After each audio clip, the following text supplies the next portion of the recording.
memulai kegiatan pembelajaran, kita akan membuat keyakinan kelas dulu, ya. Apa sih keyakinan kelas? Ada yang tahu? Boleh ditulis impian kelasnya seperti apa yang diharapkan, kelasnya bagaimana, ruangannya seperti apa, gitu. Boleh ditulis. Silakan. Yang sudah, boleh ditempel sebelah sini. Boleh tempel. Oke, kasih nama bawahnya.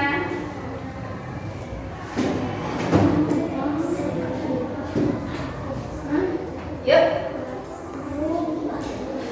Ada yang sudah? Sudah. So.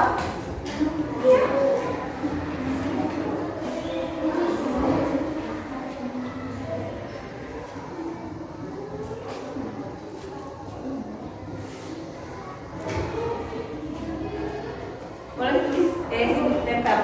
Yuk. Fadil. Udah ada tempel sebelah sini. Nah, yang lain? Oke.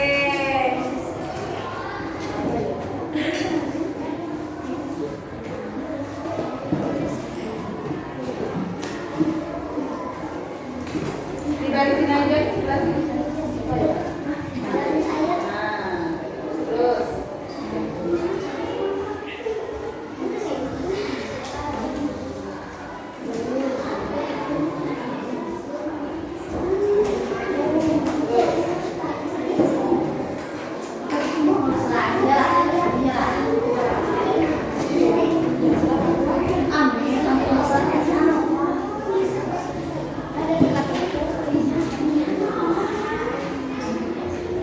Sudah semuanya? Oke. Saya bagian saya belum fotoin dari belakang. Kayaknya belum. Tapi lebih ada yang nempel. Sebentar. Bukan dari HP ibu. Sebentar, ada yang belum nempel?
Sudah semuanya? Ayo, kenapa?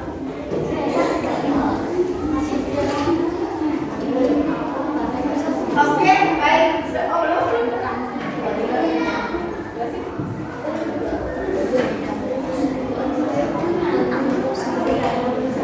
Nah, ini adalah kelas impian dari kalian. Jadi yang namanya kelas impian adalah kelas harapan yang harus diwujudkan. Jadi selama kegiatan pembelajaran, keadaan kelasnya seperti ini yang diharapkan. Coba dibuat. Ada dari Fadil menggunakan bahasa yang sopan. Jadi di kelas itu harus menggunakan bahasa yang sopan. Tidak boleh ada bahasa kasar, apalagi bahasa binatang keluar. Ya. Yang kedua, dari Akila katanya harus membantu teman. Jadi teman kalau misalkan ada yang kesusahan harus dibantu. Sepakat nggak? Sepakati nggak ini?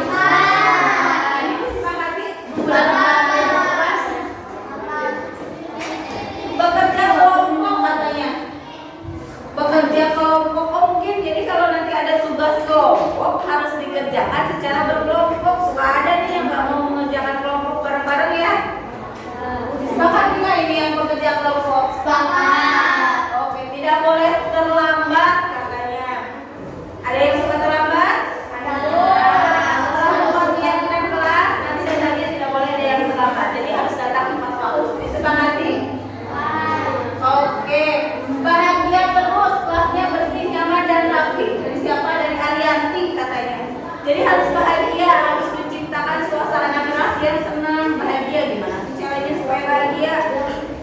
Kayak gitu ya. Sepakati? Ada lagi harus senang, harus bahagia, tugas tepat waktu. Nah, yang suka mengerjakan mengumpulkan tugas tidak tepat waktu berarti keluar dari kelas impian. Sepakati nggak harus mengumpulkan tugas? Oke. Apa ini? Oh, mengucapkan salam kepada guru. Suka mengucapkan salam kepada guru. Nah, tidak ada yang berkata kasar sama ya kayak tadi. Terus kelas bersih, menghargai orang lain. Ini disepakati bersama? Sepakat? Oke, Ibu tulis kurang lagi ya untuk keyakinan kelas. Yang pertama, disiplin.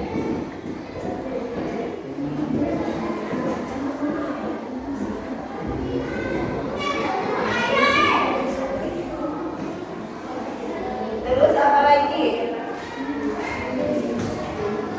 Disiplin, religius,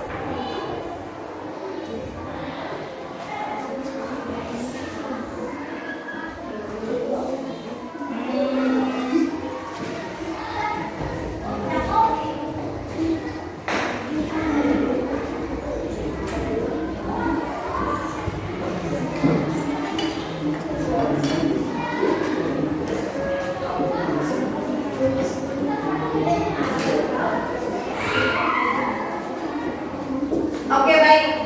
Jadi setelah Ibu simpulkan dari yang banyak ini ada 4 poin. Yang pertama disiplin.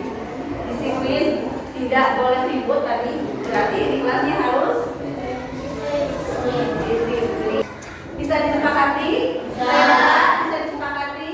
Tidak menggunakan kata-kata yang kasar. Bisa disepakati? Tepat waktu, mengumpulkan tugas tepat waktu. Bisa disepakati? Oke. Yang kedua religius. Mengucapkan salam, berdoa sebelum dan sesudah belajar. Ya, bisa disepakati? Kebersihan, menjaga kebersihan kelas, piket sesuai jadwal, tidak mencoret-coret tembok. Bisa disepakati?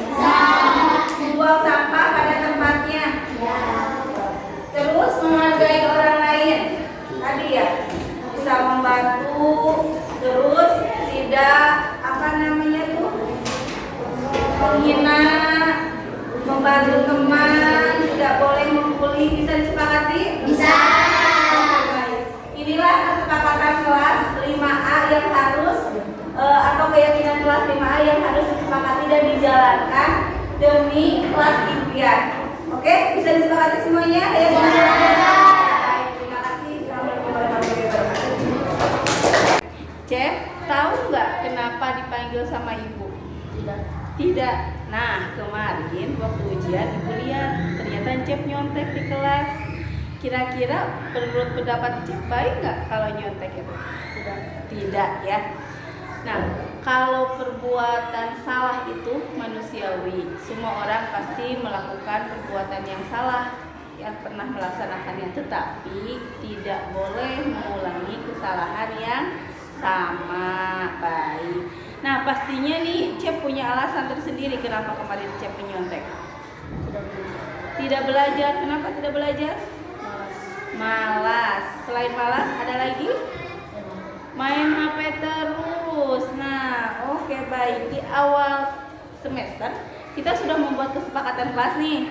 Coba Cep masih ingat nggak kesepakatan kelas yang waktu kita buat?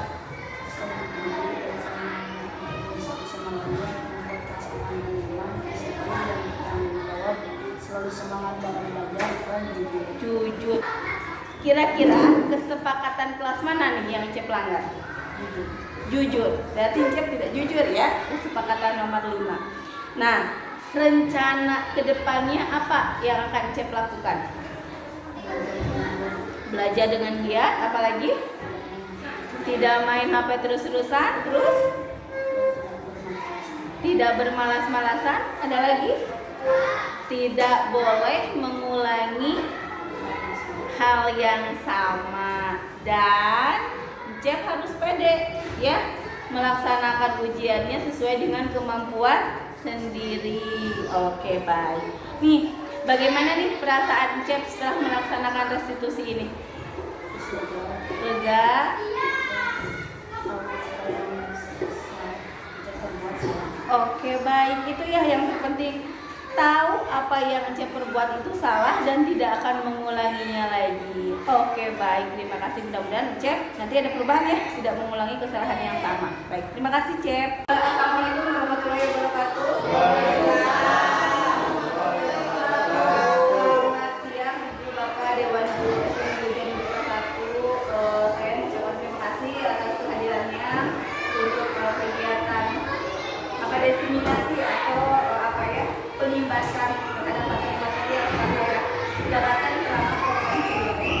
Nah, pada kesempatan ini saya menghasilkan tentang modul 1.4 yaitu budaya positif, keyakinan kelas dan restitusi segitiga. Nah, sekarang yang akan dibahas adalah budaya positif yang terdiri dari keyakinan kelas dan restitusi segitiga.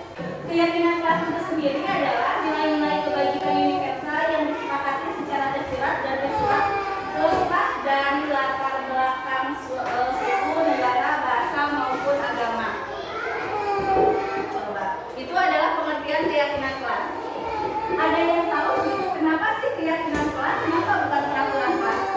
Perbedaannya apa antara keyakinan sama peraturan? Kalau keyakinan yakin, kalau peraturan aturan tata tertib, tata cara yang harus dilakukan, aturan yang harus dijalankan. Berarti peraturan tidak dijalankan. Kalau yakin langsung dengan aturan dari misalkan dari pimpinan. Oke, keyakinan bisa dari diri sendiri. Nah itu. Jadi selama ini yang kita lihat di sekolah-sekolah, di kelas-kelas ya, hanya peraturan kelas, peraturan sekolah, betul nggak? Betul ya. Jadi tanpa melibatkan pihak anak, sedangkan kan yang akan melakukan peraturan tersebut adalah anak. Gitu. Jadi udah dipasang aja di depan kelas atau di samping kelas. Oh, ini peraturan kelas. Tidak boleh datang terlambat, tidak boleh buang sampah sembarangan dan lain sebagainya. Tanpa anak itu mau nggak ya saya ngelakuin itu kayak gitu ya. Berbeda dengan keyakinan. Jadi kalau keyakinan kelas itu adalah disepakati bersama, datang dari apa ya, keinginan atau harapan siswa dulu, dari harapan siswa, dari harapan guru, setelah itu disepakati bersama. Jadi anak sudah tahu nih kalau misalkan ada keyakinan kelas, suatu saat kalau saya melanggar konsekuensinya seperti ini karena keyakinan ini dibuat sama kami semuanya, keluarga kelas, seperti itu. Jadi biasanya nanti di kelas itu Bapak bisa mulai dari kelas impian dulu. Harapannya seperti apa, nanti anak-anak akan menulis misalkan kelas yang bahagia, kelas yang bersih dan lain sebagainya. Barulah kita wujudkan ke dalam keyakinan kelas. Nah, ini adalah keyakinan kelas. Ada beberapa ciri atau pembentukan keyakinan kelas. Yang pertama, keyakinan kelas bersifat lebih abstrak daripada peraturan yang lebih rinci dan konkret. Yang kedua, keyakinan kelas berupa pernyataan-pernyataan universal. Yang ketiga, pernyataan keyakinan kelas senantiasa dibuat dalam bentuk positif. Jadi kalimatnya tidak dalam bentuk negatif. Misalkan jangan buang sampah sembarangan, berarti negatif ya. Tapi kalau positif berarti buanglah sampah pada tempatnya. Terus keyakinan kelas sebenarnya tidak terlalu banyak sehingga mudah diingat dan dipahami oleh semua warga kelas. Biasanya di awal kelas, waktu kelas 5 kemarin, buat keyakinan kelas, anak kan banyak nih, ada 35, semuanya bikin. Nanti kita pilih masuk ke poin disiplin, masuk kepada poin misalkan kebersihan dan lain sebagainya, seperti tidak datang terlambat dan lain sebagainya, berarti maksudnya disiplin ya. Terus semua warga kelas sebenarnya itu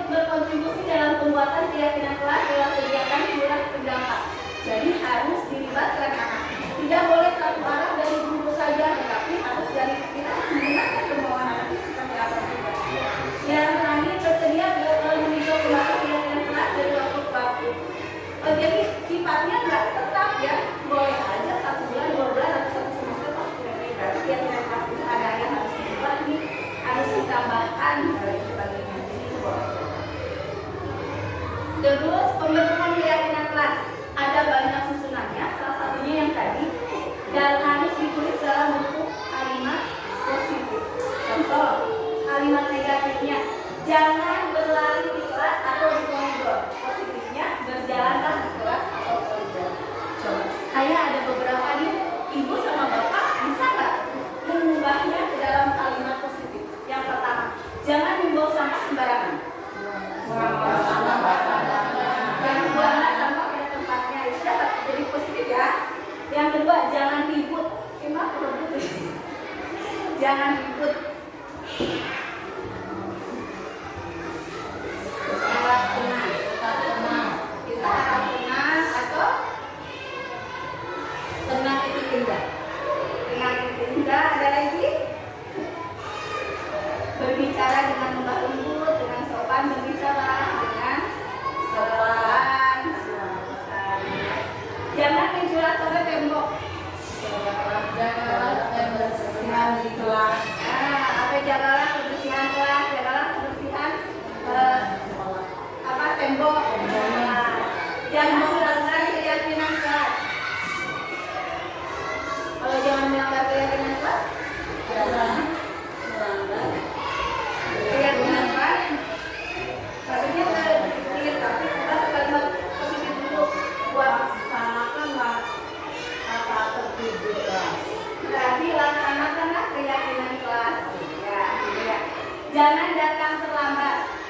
Datang waktu lebih awal. Datanglah tepat waktu atau lebih awal. Hebat ibu sama bapaknya. Nanti mudah-mudahan bisa diterapkan ya di kelas masing-masing untuk memenuhi keyakinan kelas. Jadi nanti sudah tidak ada lagi peraturan kelas, tetapi adanya keyakinan kelas yang dibuat bersama-sama ya sama anak. Jadi di awal semester biasanya kita buat keyakinan kelas sama anak-anak. Jadi dilibatkan sesuai, bukan dari kita. Yang kedua dari budaya positif adalah restitusi sedekah. Jujur saya juga baru tahu restitusi sedekah itu setelah mengikuti program guru penggerak. Jadi sebelumnya apabila ada anak bermasalah, saya sendiri yang menyelesaikannya. Jadi tanpa melihat sudut pandang anak itu. Jadi oh iya salah, kamu harus ini, harus itu, harus ini. Nah sebenarnya karena memang sesuai dengan cita-cita hajat dewantara. Jadi ingin mengembalikan hakikat pendidikan anak itu, jadi anak itu merdeka, pendidikan merdeka sesuai dengan kodratnya itu. Jadi dilibatkan dalam pembelajaran apapun, dilibatkan anak dulu. Jadi tidak hanya satu arah dari guru. Restitusi segitiga itu apa? Restitusi merupakan proses kolaborasi yang mengajak siswa untuk mencari solusi dari masalah yang dihadapinya. Kemarin sempat ada kasus di anak, jadi suka minta uang jajan sama temannya. Nah itu jadi kalau dulu biasanya kamu salah, kan? Kalau ngulangin lagi nanti hukumannya kayak gini. Nah setelah kemarin dicoba direstitusi, alhamdulillah anaknya ada kesadaran dan tidak mau mengulanginya lagi karena memang kayak masalah kayak penanggulangannya itu muncul dari diri dia sendiri. Restitusi dianggap mampu memecahkan masalah kesadaran karena memiliki ciri yang sebagai berikut. Ada 7. Yang pertama, restitusi bukan untuk menebus kesalahan, namun bagaimana memaknai kesalahan sebagai suatu pelajaran. Jadi memaknai kesalahan sebagai suatu pembelajaran. Yang kedua, restitusi adalah tawaran bukan paksaan. Jadi kalau misalkan nanti kalau kamu pulang, kamu dikeluarin, itu dipaksa ya. Orang tuanya dipanggil sama ibu itu dipaksa. Tapi ada dialog sama anak. Nanti kalau misalkan pulang, apa nih? Anak ngajuin pendapatnya, kita nanti yang dikeluarkan. Terus yang ketiga, restitusi menuntut untuk melihat ke dalam diri siswa dulu. Yang keempat, restitusi mencari kebutuhan dasar yang mendasari tindakan. Yang kelima, restitusi fokus pada karakter bukan pada tindakan. Jadi memperbaiki karakter anak dulu.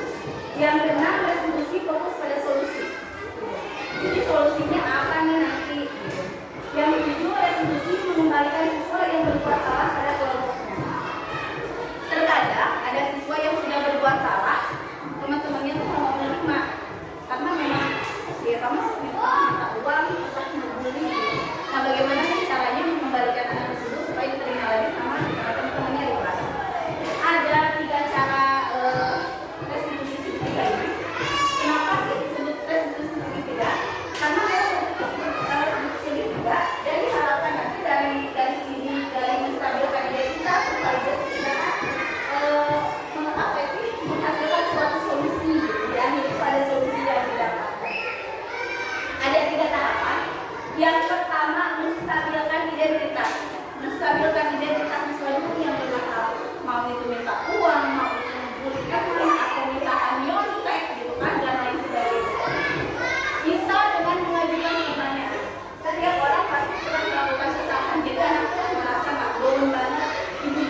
ini bukan dari kita, kamu harus belajar enggak. Dari anak dia disuruh mikir dulu. Nanti ini akan berhubungan dengan apa namanya tuh, ada tahapannya lagi untuk mengcoaching siswa. Jadi kalau coaching itu bukan dari gurunya tapi digali dari siswa, dari mulai masalah sampai penyelesaiannya menggali. Yang terakhir, keyakinan kelas apa yang telah kita sepakati. Nah, biasanya kan di awal ada keyakinan kelas, tidak boleh nyontek misalkan, sedang terlambat.